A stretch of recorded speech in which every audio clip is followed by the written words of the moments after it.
नमस्कार। आप सभी का एक बार फिर से स्वागत है हमारे चैनल भक्ति ब्लॉग्स में।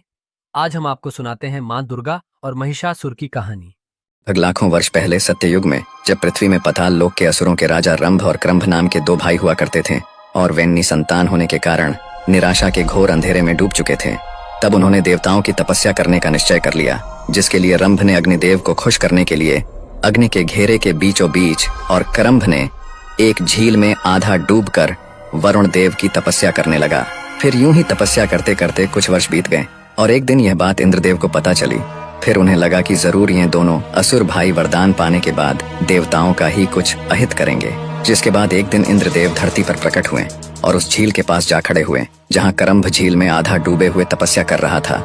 फिर इंद्रदेव ने एक विशाल मगरमच्छ का रूप लेकर झील में प्रवेश किया और क्रंभ के ऊपर एक घातक हमला कर दिया, जिससे क्रंभ की तड़प तड़प कर उसी झील में मौत हो गई। और इस घटना का एहसास रंभ को तपस्या करते वक्त ही हो चुका था और उसने अपने तपस्या के तेज से यह भी पता लगा लिया था कि वो विशाल मगरमच्छ कोई और नहीं बल्कि स्वयं इंद्रदेव हैं। रंभ अपने भाई क्रंभ से बेहद प्रेम करता था और वह उसकी मौत का सदमा सह नहीं पाया, इसीलिए उसने अपने तपस्या को वहीं भंग कर एक तलवार प्रकट कर खुद को मारने ही जा रहा था कि अचानक वहां अग्निदेव प्रकट हो गए और उसे ऐसा करने से रोक लिया और रंभ से अपना इच्छित वरदान मांगने को कहा। जिसके बाद रंभ ने काफी सोचा और इंद्रदेव के दुष्कर्मों को ध्यान में रखते हुए अग्निदेव से एक ऐसी संतान मांगी जो इंद्र को परास्त कर सके। इतना ही नहीं बल्कि तीनों लोकों में भी राज कर सके। जिसके बाद अग्निदेव ना चाहते हुए भी रंभ को यह वरदान दे बैठे कि जो मादा रंभ से प्रेम कर बैठेगी वही उसके उस बलशाली संतान को जन्म देगी। इतना कहकर अग्निदेव अंतर्धान हो गए। इसके बाद समय यूं ही बीतता गया और आखिरकार वो समय आ ही गया जब एक महिष वर्ग की राक्षसी को रंभ से प्रेम हो गया। फिर महिषी राक्षसी ने अपने वर्ग और परिवार से बगावत कर रंभ के साथ विवाह रचा लिया, जबकि यह रिश्ता दोनों के परिवारों और वर्गों को बिल्कुल भी मंजूर न था। इसके कुछ वर्षों के बाद दोनों के बीच संभोग से महिषी गर्भवती हुई और समय यूं ही बीतता गया। फिर एक दिन महिषी वर्ग के कुछ राक्षसों ने रंभ और महिषी को अकेला देख उन पे हमला बोल दिया, जिसके फलस्वरूप रंभ की वहीं मृत्यु हो गई। जिसके बाद महिषी ने अपने होने वाले संतान को बचाने के लिए वहां से भाग खड़ी हुई, पर उन महिषी असुरों ने उसे भी मारने के लिए उसका पीछा किया। जिसके बाद महिषी भागते भागते यक्षों के अधिकार क्षेत्र में पहुंच गई, जहां पहुंचकर महिषी ने कुछ यक्षों को सारी बातें बताई। जिसके बाद यक्ष महिषी की रक्षा के लिए वहीं खड़े हो गए। फिर कुछ देर बाद वे महिषी राक्षस वहीं पहुंच गए। जिसके बाद यक्षों और महिषी राक्षसों के बीच युद्ध शुरू हो गया और इस युद्ध में यक्षों ने उन महिषी राक्षसों को मार गिराया, साथ ही महिषी को सुरक्षा प्रदान करने का जिम्मा भी ले लिया। महिषी अपने पति रंभ से अत्यंत प्रेम करती थी और वह उसके मौत का सदमा सहन नहीं कर पा रही थी। फिर कुछ देर बाद यक्षों ने रंभ के मृत शरीर को अंतिम संस्कार के लिए तैयार किया और महिषी को इसकी सूचना दी। फिर कुछ देर बाद यक्षों द्वारा रंभ के चिता को आग लगाया गया और यह देख महिषी खुद को रोक न पाई और उस जलती हुई चिता में कूद पड़ी। जिसके बाद रंभ के साथ साथ महिषी भी उस चिता की आग में समा गई और खुद का जीवन समाप्त कर लिया। कुछ देर तक यूं ही चिता की आग जलती रही, लेकिन कुछ देर बाद उस चिता की अग्नि ने एक भयंकर रूप ले लिया। जिसके बाद उस चिता की अग्नि में से एक बेहद बलवान और पहाड़ जैसा दिखने वाला असुर बाहर निकला, जिसे देख सभी यक्ष घबरा गए। वह इस सृष्टि का पहला ऐसा असुर था जिसे खुद के और अपने लक्ष्य के बारे में सब कुछ पहले से ही पता था और वह असुर कोई और नहीं बल्कि बलशाली महिषासुर था।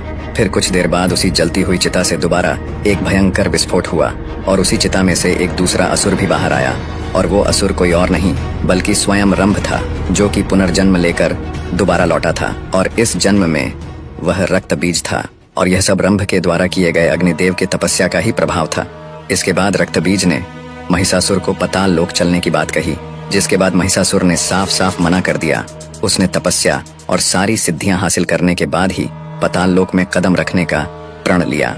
जिसके बाद महिषासुर निकल पड़ा ब्रह्मदेव की तपस्या करने। फिर वह एक शांत वन में जाकर अग्निकुंड का निर्माण कर उसी में बैठ पड़ता है तपस्या करने और ब्रह्मदेव को प्रसन्न करने के लिए वह एक अति कठिन तपस्या में लीन हो जाता है। तपस्या कुछ वर्षों तक यूं ही चलती रही और एक लंबे समय के बाद वो दिन आ ही गया जब ब्रह्मदेव महिषासुर से प्रसन्न होकर प्रकट हुए और फिर उन्होंने महिषासुर से अपना वरदान मांगने को कहा। जिसके बाद महिषासुर ने ब्रह्मदेव से सीधा अमर होने का वरदान मांग लिया, जिसके लिए ब्रह्मदेव ने साफ मना कर दिया और कोई दूसरा वरदान मांगने को कहा। जिसके बाद महिषासुर ने बड़े ही सोच विचार कर एक ऐसा वरदान मांगा जिसके दौरान कोई भी देवता या राक्षस उसका वध न कर सके। दरअसल महिषासुर स्त्रियों को बेहद कमजोर समझता था। उसे हमेशा से यही लगता था कि यदि पुरुष उसका कुछ अहित नहीं कर सकते तो ये स्त्रियां आखिर उसका क्या ही अहित कर लेंगी। और उसने खुशी खुशी ब्रह्मदेव से यह वर मांग लिया। फिर ब्रह्मदेव ने महिषासुर को वरदान में सिर्फ एक महाशक्तिशाली स्त्री के हाथों ही अहित होने का वरदान देकर अंतर्धान हो गए। जिसके बाद महिषासुर जोड़ों से ठहाके लगाने लगा।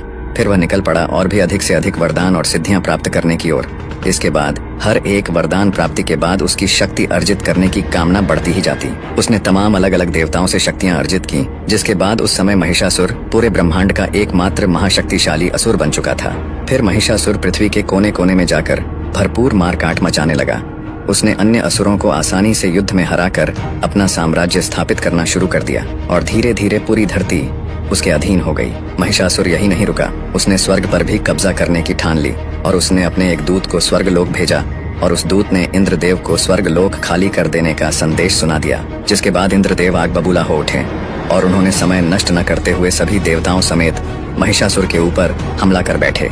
जिसके जवाब में महिषासुर ने देवताओं को मुंह तोड़ जवाब दिया और देवताओं को वापस स्वर्गलोक भागने पर मजबूर कर दिया और देवता महिषासुर से आसानी से हारकर स्वर्ग वापस आ गए।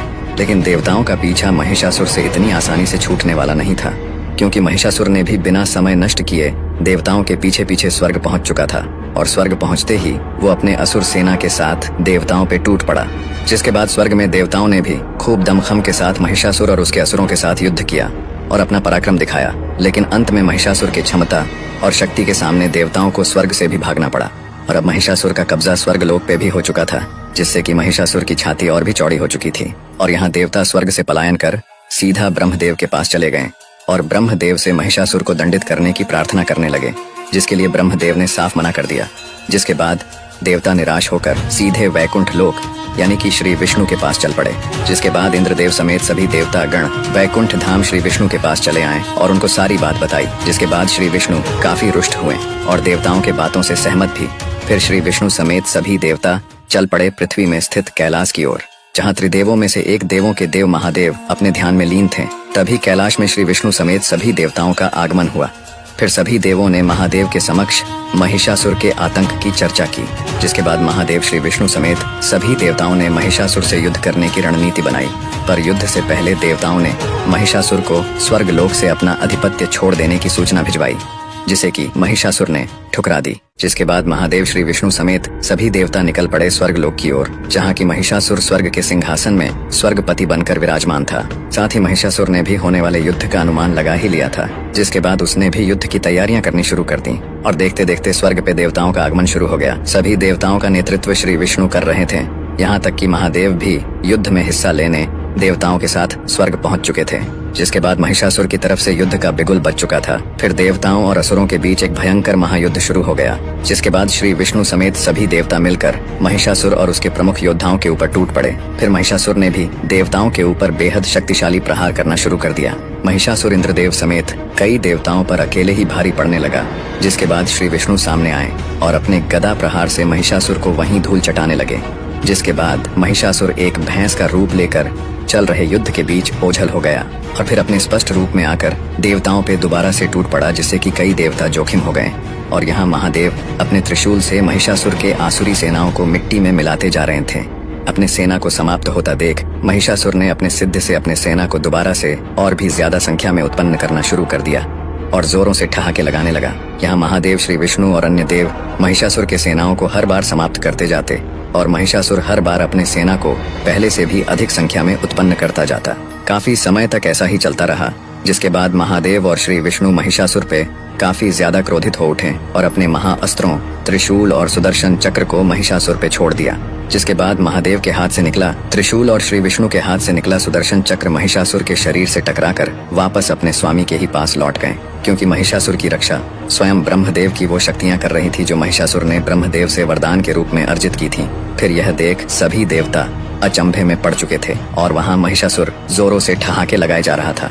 फिर अचानक महादेव और श्री विष्णु को ब्रह्मदेव का संकेत मिला और ब्रह्मदेव ने दोनों त्रिदेवों को युद्ध क्षेत्र से वापस लौटने का संकेत दिया। जिसके बाद दोनों त्रिदेव युद्ध क्षेत्र से अंतर्धान हो गए। फिर यह देख सभी देवता भी युद्ध क्षेत्र से दोनों त्रिदेवों के पीछे पीछे चले गए। जिसके बाद महिषासुर और उसकी असुर सेना हर्ष उल्लास से इस महायुद्ध को जीतने का जश्न मनाने लगे और यहाँ महादेव श्री विष्णु समेत सभी देवता कैलाश पहुँचे और इसके बाद वहाँ ब्रह्मदेव भी प्रकट हुए जिसके बाद महादेव ने ब्रह्मदेव से युद्ध क्षेत्र से वापस बुलाने का कारण पूछा। जिसके बाद ब्रह्मदेव ने महिषासुर को वरदान में दिए गए शर्त के बारे में सभी देवों को दोबारा से याद दिलाया, जिस पे देवताओं ने जवाब दिया कि यह बात तो सभी देव पहले से ही जानते थे, पर वे कर भी क्या सकते हैं। सृष्टि में ऐसी कोई स्त्री है ही नहीं जो महिषासुर के समक्ष ठहर सके। जिस पे ब्रह्मदेव ने कहा कि महिषासुर का अंत करने के लिए एक ऐसी स्त्री होनी चाहिए जिसके पास सभी देवताओं की कुछ कुछ शक्तियां मौजूद हों, और उस स्त्री के पास सभी देवताओं की शक्तियों को एक साथ संभाल पाने और उसका सही से इस्तेमाल कर पाने की क्षमता भी हो। जिस पे देवों ने पूछा कि आखिर इस सृष्टि में ऐसी स्त्री है ही कौन। जिसके बाद ब्रह्मदेव के मुंह से देवी पार्वती का नाम निकल पड़ा और उन्होंने कहा कि इस सृष्टि में एकमात्र देवी पार्वती ही हैं जो सभी देवताओं की शक्तियों को एक साथ संभाल सकती हैं और उसका सही से उपयोग भी कर सकती हैं। फिर महादेव और श्री विष्णु समेत सभी देव काफी प्रसन्न और उत्साहित हुए। जिसके बाद देवी पार्वती स्वयं का नाम सुनकर सभी देवों के समक्ष आ खड़ी हुई और सभी देवों ने देवी पार्वती को अभिवादन किया। जिसके बाद देवी पार्वती ने भी सभी देवों को अपना अभिवादन दिया। साथ ही सृष्टि के कल्याण के लिए स्वयं को चुने जाने के लिए ब्रह्मदेव का आभार और खुद को अति भाग्यशाली भी बताया। जिसके बाद महिषासुर से एक महाप्रलयंकारी युद्ध करने के लिए महादेव ने देवी पार्वती को अपना त्रिशूल प्रदान किया। इसके बाद श्री विष्णु ने भी देवी पार्वती को अपना सुदर्शन चक्र प्रदान किया। इंद्रदेव ने अपना वज्र प्रदान किया। इसके बाद सूर्यदेव ने अपने रोमकूपों और किरणों का तेज भरकर एक ढाल, इसके अलावा दिव्य तलवार और दिव्य सिंह देवी के सवारी के लिए प्रदान किया। इसके बाद विश्वकर्मा देव ने देवी को एक अभेद कवच प्रदान किया। साथ ही अनेकों अस्त्र भी प्रदान किए और अंत में सभी त्रिदेव समेत समस्त देवों ने अपने अपने शक्तियों का कुछ अंश देवी को प्रदान किया। फिर देवी पार्वती ने अपना वास्तविक रूप लिया, महाशक्ति देवी दुर्गा का, और यहाँ महिषासुर स्वर्ग लोक से ऊबकर अब पृथ्वी में ही रहते हुए तीनों लोकों का स्वामी बन बैठा था। पूरे ब्रह्मांड में महिषासुर की ख्याति चल पड़ी थी। वह पृथ्वी समेत पूरे ब्रह्मांड में ज्यादातर राज्यों को जीतकर उनका स्वामी बन बैठा था। और एक दिन जब वह अपने सिंहासन में बैठे अपने असुर सैनिकों को कहीं आक्रमण करने की आज्ञा दे ही रहा था, तभी अचानक उसके राज्य की जमीन थर्राने लगी, जैसे कि कहीं भूचाल आया हो। पर जब वह अपने महल के बाहर निकला तो उसने देखा कि उसके असुर सैनिकों में भगदड़ मची हुई है। इसके बाद उसका ध्यान दूर से आ रहे विशाल सिंह पे सवार एक विशाल काय स्त्री पे गया, जिसके अनेकों भुजाएं थीं, बेहद लंबे बाल हवा में लहरा रहे थे और पूरा जमीन उस स्त्री के आगमन से ही थर्रा उठा था। उस सिंह पे सवार स्त्री को देख महिषासुर अचंभे में पड़ चुका था और वह समझ चुका था कि वह स्त्री अब सीधे उसके राज्य पे ही हमला करने वाली है। फिर महिषासुर ने उस विशालकाय स्त्री को रोकने के लिए अपने सेनापति त्रिनेत्र को लगभग 5 लाख असुर सेना के साथ भेज दिया।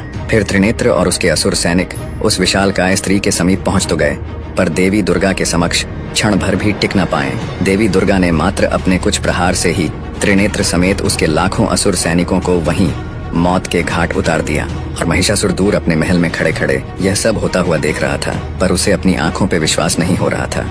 फिर कुछ देर बाद जब देवी दुर्गा उसके महल के पास आईं और महिषासुर को युद्ध के लिए ललकारने लगीं, तब महिषासुर देवी दुर्गा के बेहद सुंदर रूप को सामने देख काम वासना से भर उठा। फिर वह देवी दुर्गा के समीप गया और उनके सामने सीधा विवाह का प्रस्ताव रख दिया। जिसके बाद देवी दुर्गा महिषासुर पे काफी क्रोधित हो उठी और दोबारा से उसे युद्ध करने को कहने लगी। जिसके बाद महिषासुर जोरों से ठहाके लगाने लगा, जिसपे देवी दुर्गा का क्रोध और भी उग्र हो उठा। फिर महिषासुर ने देवी दुर्गा से यह बात कह दी कि वह स्त्रियों को युद्ध करने योग्य तो समझता ही नहीं, बल्कि स्त्रियां तो सिर्फ पुरुषों के काम वासना की पूर्ति के लिए ही होती हैं। जिसपे देवी दुर्गा के अंदर क्रोध की ज्वाला जलनी शुरू हो गई। पर फिर देवी दुर्गा ने अपने क्रोध को शांत करते हुए बेहद चतुराई से काम लिया। उन्होंने महिषासुर के समक्ष एक प्रस्ताव रखा कि यदि महिषासुर उन्हें युद्ध में हरा देता है तो वो स्वयं खुशी खुशी उससे विवाह कर लेंगी। फिर यह सुनकर महिषासुर जोरों से ठाके लगाने लगता है और बेहद उत्सुकता के साथ युद्ध के लिए सहमत भी हो जाता है। जिसके बाद महिषासुर भी खुद का आकार देवी दुर्गा के इतना ही विशालकाय बना लेता है, पर उसकी ऊंचाई देवी दुर्गा के समान नहीं बन पाती और महिषासुर कद में देवी दुर्गा से छोटा ही रह जाता है। जिसपे देवी दुर्गा मुस्कुरा पड़ती है और महिषासुर दांत पीसते रह जाता है। फिर महिषासुर अपनी तरफ से पहला वार देवी दुर्गा पे कर ही देता है। वह देवी दुर्गा पे अपनी आंखों से बेहद घातक रोशनी से लगातार वार करता जाता है, जिसे देवी दुर्गा अपने ढाल से रोकने लगती हैं। फिर देवी दुर्गा अपने ढाल से महिषासुर के वार को रोकती हुई उसके ऊपर दिव्य अग्नि का प्रयोग करती हैं, पर दिव्य अग्नि से महिषासुर को कुछ खास नुकसान नहीं पहुंचा पाती। जिसके बाद देवी दुर्गा अपने तलवार से महिषासुर पे एक तेजदार वार करती हैं, जिससे कि उसका कंधा घायल हो जाता है। फिर महिषासुर देवी दुर्गा का ध्यान भटकाने के लिए अपने सिद्ध से लाखों असुरों को उत्पन्न कर देवी दुर्गा को युद्ध में व्यस्त कर देता है। इतनी बड़ी संख्या में असुर सेना को हथियारों सहित एक साथ में सामने आता देख देवी दुर्गा ने एक जोरदार गर्जना भरते हुए अपने सिंह में सवार होकर उन लाखों असुरों पे टूट पड़ी और यह महायुद्ध होता हुआ पूरा ब्रह्मांड बड़ी उत्सुकता के साथ देख रहा था। देवी दुर्गा ने तेज गति में दौड़ते हुए सिंह में बैठे बैठे ही अपने तलवार और सुदर्शन चक्र से असुरों का संहार करने लगी।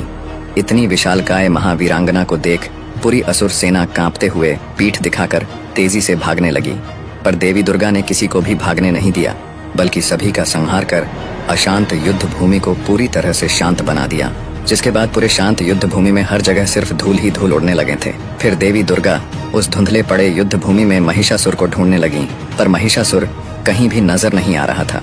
पर अचानक महिषासुर ने देवी दुर्गा के पीछे से आकर एक तेजधार दिव्य तलवार से उनकी भुजाओं पर वार कर दिया, जिससे कि देवी दुर्गा कुछ हद तक घायल भी हो गईं, और देवी दुर्गा ने क्रोध में आकर उसके पीछे सुदर्शन चक्र को लगा दिया। फिर महिषासुर ने सुदर्शन चक्र को चकमा देने के लिए भैंसा का रूप ले लिया, जिसके बाद सुदर्शन चक्र महिषासुर को कहीं भी न पाकर वापस देवी दुर्गा के पास लौट आया। इसके बाद देवी दुर्गा महिषासुर को फिर से उस धूल से धुंधले हो चुके युद्ध के मैदान में ढूंढने लगी, लेकिन महिषासुर उन्हें कहीं भी नजर नहीं आ रहा था। फिर देवी दुर्गा ने अपने सिंह को महिषासुर को ढूंढने के लिए लगा दिया। समय यूं ही बीतता गया और फिर सिंह ने अचानक भैंस का रूप लिए महिषासुर को ढूंढ ही लिया और उस पे हमला बोल दिया। पर भैंसा का रूप लिए महिषासुर के समक्ष सिंह ज्यादा समय तक टिक नहीं पाया और उसने सिंह को अपने जोरदार टक्कर से घायल कर दिया। सिंह की पीड़ा गर्जना सुनकर देवी दुर्गा फुर्ती के साथ वहां चली आईं और सिंह को सहलाने लगी, पर सिंह ने देवी दुर्गा पे ही हमला कर दिया, क्योंकि दरअसल वह सिंह कोई और नहीं बल्कि सिंह का रूप लिए महिषासुर ही था। जिसके बाद देवी दुर्गा अति क्रोधित हो उठी और महिषासुर पे त्रिशूल लेकर कूद पड़ी, पर महिषासुर अपने माया से अचानक वहां से गायब हो गया। यूं ही युद्ध होते होते लगभग 9 दिन बीत चुके थे और अब देवी दुर्गा महिषासुर के साथ साथ अपने सिंह को भी ढूंढने लगी। महिषासुर के छल कपट से देवी दुर्गा अति क्रोधित अवस्था में पहुंच चुकी थी। उनका क्रोध चरम सीमा में था और इसी बीच देवी दुर्गा ने अपने सिंह को मूर्छित अवस्था में देखा। उसे देखते ही देवी दुर्गा समझ गईं कि ये उनका अपना सिंह ही है। फिर देवी दुर्गा सिंह की तरफ आगे बढ़ ही रही थीं कि दूसरी तरफ से महिषासुर भैंसा का रूप लिए तेजी से देवी दुर्गा की तरफ दौड़ता चला आया और महिषासुर ने अपनी पूरी ताकत लगाकर देवी दुर्गा को बड़ी तेजी से पीछे की तरफ धकेलता हुआ काफी दूर लेकर जाने लगा। यहाँ तक कि एक विशालकाय चट्टान को भी ध्वस्त करते हुए महिषासुर देवी दुर्गा को काफी पीछे की तरफ धकेलता ही गया। ऐसे ही धकेलते हुए वो देवी दुर्गा को लिए काफी दूर पहुंच गया, पर फिर अचानक देवी दुर्गा ने अपना संतुलन बनाते हुए महिषासुर को वहीं रोक दिया। इसके बाद महिषासुर ने काफी जोर लगा लिया, पर देवी दुर्गा को तनिक भी हिला ना पाया। फिर देवी दुर्गा ने अपने जोरदार मुक्कों से महिषासुर के पीठ में वार किया, जिससे महिषासुर जमीन में गिर पड़ा और कराहने लगा। फिर देवी दुर्गा ने अपने पैरों से उसे पलटकर उसके छाती में त्रिशूल से वार कर दिया। इसके बाद महिषासुर जोरों से कराहने लगा। फिर वह रोने भी लगा और देवी दुर्गा से क्षमा भी मांगने लगा, और उसने यह भी मान लिया कि एक स्त्री को कमजोर समझना उसकी सबसे बड़ी भूल थी, और अपने सभी करतूतों के लिए देवी दुर्गा से क्षमा की उम्मीद करने लगा। जिसके बाद देवी दुर्गा करुणा से भर गईं और महिषासुर को एक आशीर्वाद दे दिया कि भविष्य में देवी दुर्गा यानी स्वयं के साथ साथ महिषासुर को भी पूजा जाएगा। जिसके बाद महिषासुर तड़प तड़प कर देवी दुर्गा के हाथों उद्धार पाने की कामना करने लगा। जिसके बाद देवी दुर्गा ने उसके कामना को पूरा करते हुए अपने तलवार के एक ही वार से महिषासुर का सिर धड़ से अलग कर दिया। फिर तमाम देवी देवताओं ने देवी दुर्गा के ऊपर फूलों की वर्षा कर दी, क्योंकि पूरा ब्रह्मांड महिषासुर के आतंक से